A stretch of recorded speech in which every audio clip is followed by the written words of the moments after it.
berbicara tentang peradaban Barat versus Islam, Islam versus Barat, atau peradaban jahiliyah versus peradaban Islam. Kata-kata peradaban dalam bahasa Indonesia diambil dari kata-kata adab, yang kemudian kita ambil asal kata adab itu berasal dari bahasa Arab. Lawan daripada adab itu adalah biadab. Orang yang beradab maka dia memiliki akhlak yang mulia.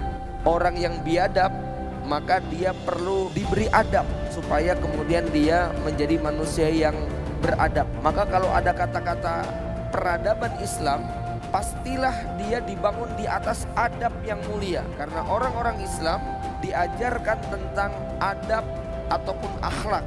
Di antara sekian adab maupun akhlak yang harus dimiliki oleh seorang mukmin, level pertama adalah adab kepada Allah Subhanahu wa taala, kemudian adab kepada Rasulullah SAW, adab kepada makhluk-makhluknya, kepada orang beriman. Dan di antara orang beriman ini ada orang yang derajatnya sangat dekat kepada kedua orang tuanya, kepada kerabatnya, kepada para ikhwan, kemudian juga kepada guru, pada murid dan sebagainya. Singkatnya, sampai kepada binatang pun Islam mengajarkan adab, etika, perilaku yang terbaik sehingga dia punya nilai di sisi Allah Subhanahu wa taala. Maka adab identik dengan yang namanya keadilan. Allah Subhanahu wa taala mengingatkan, a'udzubillahi minasyaitonirrajim, innallaha ya'muru bil adli wal ihsan. Sesungguhnya Allah memerintahkan kalian untuk berbuat adil dan berbuat ihsan, berbuat kebajikan. Inilah esensi daripada adab. Sehingga kalimat tauhid la ilaha illallah dia merupakan a'dalul adli, keadilan yang paling tinggi, yang karenanya syirik ini dikatakan sebagai adzlamu zulm, kezoliman yang paling zolim itu adalah syirik. Keadilan yang paling adil adalah tauhid. Maka puncak adab seorang mukmin manakala dia mampu merealisasikan daripada kalimat tauhid. Dari cara berpikir seperti ini, nanti kita akan mengetahui semua hal yang tidak dibangun di atas dasar kalimat la ilaha illallah, maka itu bukan peradaban Islam. Penulis buku Muqaddimah yang kita kenal namanya Abdurrahman Ibn Khaldun, beliau mengatakan tidak ada satupun peradaban di muka bumi ini kecuali dia lahir dibangun di atas sebuah ideologi. Manusia dengan keterbatasannya tidak akan mampu melahirkan sebuah peradaban kecuali dibangun di atas sebuah keyakinan. Maka keyakinan ini kalau kemudian kita belah, dia ada dua.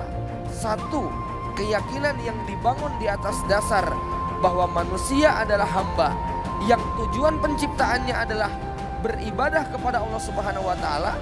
Maka lahirlah dari pondasi keyakinan bahwa manusia adalah makhluk yang diciptakan dengan satu tujuan. Lahir dari pondasi ini peradaban yang sangat mulia.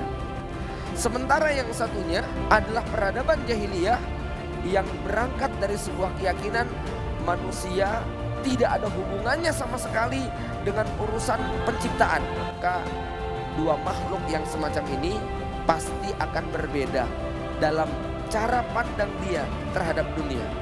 Allah Subhanahu wa taala mengingatkan, afamay yamshi mukibban ala wajhihi ahda amay yamshi sawiyan ala sirati mustaqim. Apakah orang yang berjalan dengan posisi tertelungkup, ahda, dia akan mendapatkan petunjuk yang lebih banyak dibandingkan dengan yamshi sawiyan ala sirati mustaqim, dengan orang yang berjalan tegap di atas jalan Allah Subhanahu wa taala.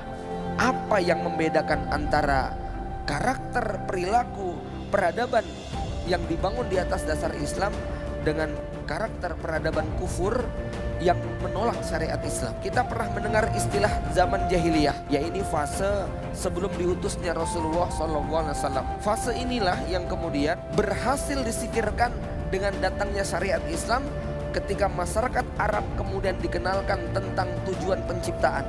Dari sini kemudian kita melihat bahwa hanya dalam waktu 23 tahun para ilmuwan barat sampai ada yang menggambarkan Muhammad telah mampu merubah makhluk-makhluk biadab di Arab menjadi manusia-manusia yang beradab.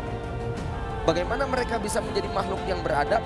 Manusia-manusia dengan peradaban yang tinggi, mereka memiliki keyakinan yang berbeda tentang cara pandang mereka terhadap kehidupan dunia. Maka setelah Rasulullah SAW wafat, fitnah ataupun peradaban jahiliyah mulai kembali lagi ke tengah manusia. Sebelum Rasulullah SAW wafat, beliau mengingatkan akan adanya 3 bentuk fitnah yang akan menimpa kepada manusia. 3 bentuk fitnah itu adalah: 1, fitnatu ahlas. Yang kedua, fitnatu sarra. Yang ketiga adalah fitnatu duhaima. Fitnah ahlas itu adalah fitnah pertikaian antara muslim dengan muslim, perseteruan, konflik yang berujung kepada pertumpahan darah. Dan itu kemudian terjadi setelah Umar bin Khattab radhiyallahu anhu meninggal dunia. Maka terjadilah konflik yang berdampak pada terbunuhnya Utsman bin Affan radhiyallahu anhu.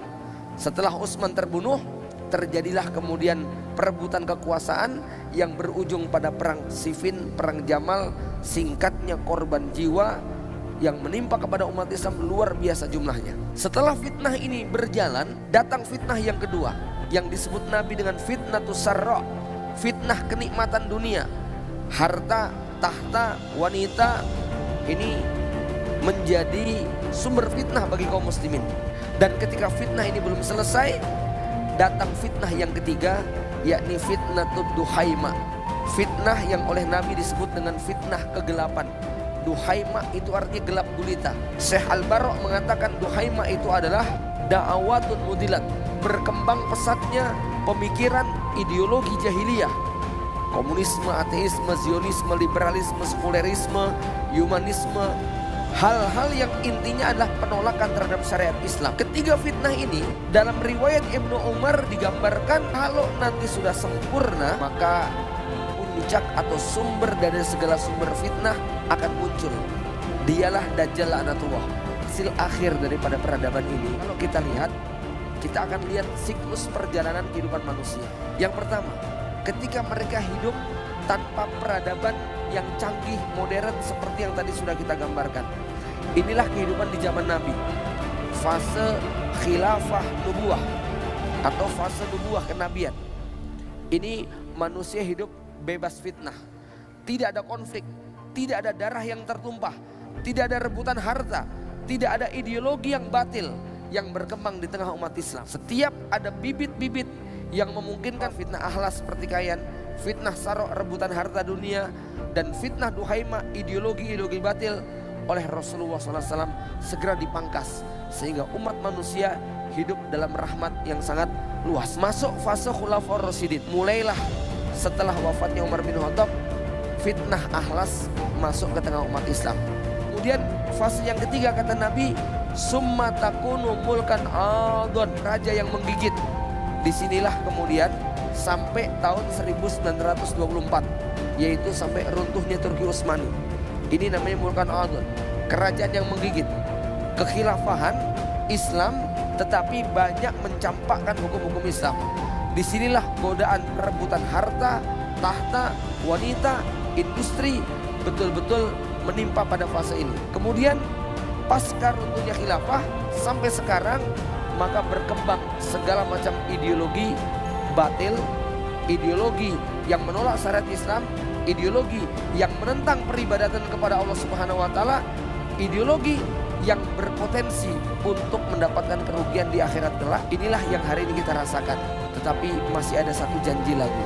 Janji yang terakhir, yakni khilafah rasyidah ala minhajin nubuwah pada zaman Imam Mahdi, pada saat Nabi Isa diturunkan. Kita akan lihat bagaimana peradaban ini diubah semuanya oleh sistem yang akan dihadirkan oleh Islam, di mana semua benar-benar akan menjadi rahmat bagi alam semesta.